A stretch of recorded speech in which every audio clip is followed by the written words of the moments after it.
I thought I'd begin this reflection with a module 1 to 4 story. This is a story about a young man, grade 4, and it was my first vice principalship in a small rural school.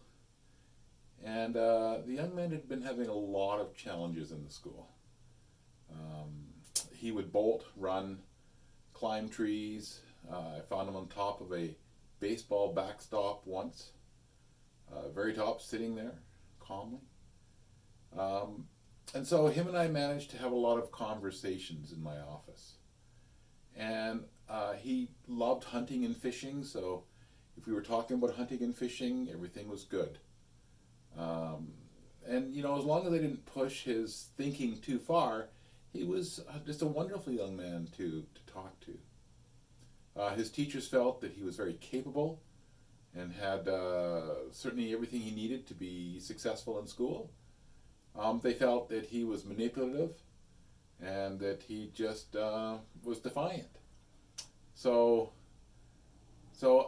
I was struggling on how to kind of figure out how to help him and help the teachers too, so that everyone could be successful.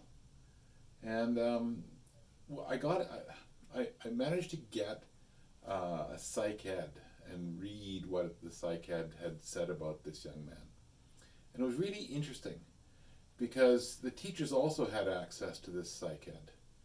And in the psych ed, it had said that he had a 13th percentile working memory.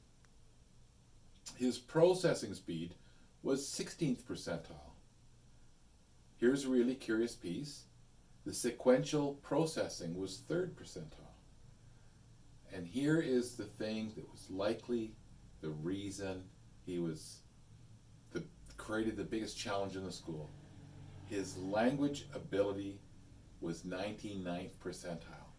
So he had lots of words. He could talk really well, except it was really difficult for him to string together concepts and ideas. So when I talked to the teachers about this, they struggled with the psych ed report. They actually didn't really believe it. They felt he was capable, and they still felt that he was manipulative.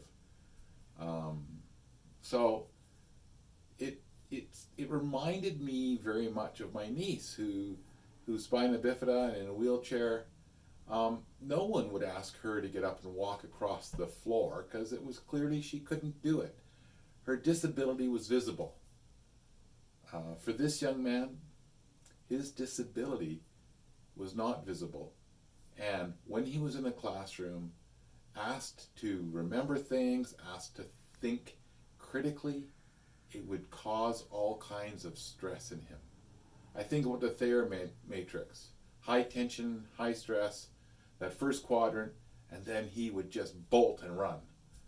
So looking back, knowing what I know now, I would think to myself, gosh, what would it have been like if I could have worked with the staff and we could have reflected on why and why now, and looked at it from a reframe perspective, so that we could have seen that young man in a whole different light.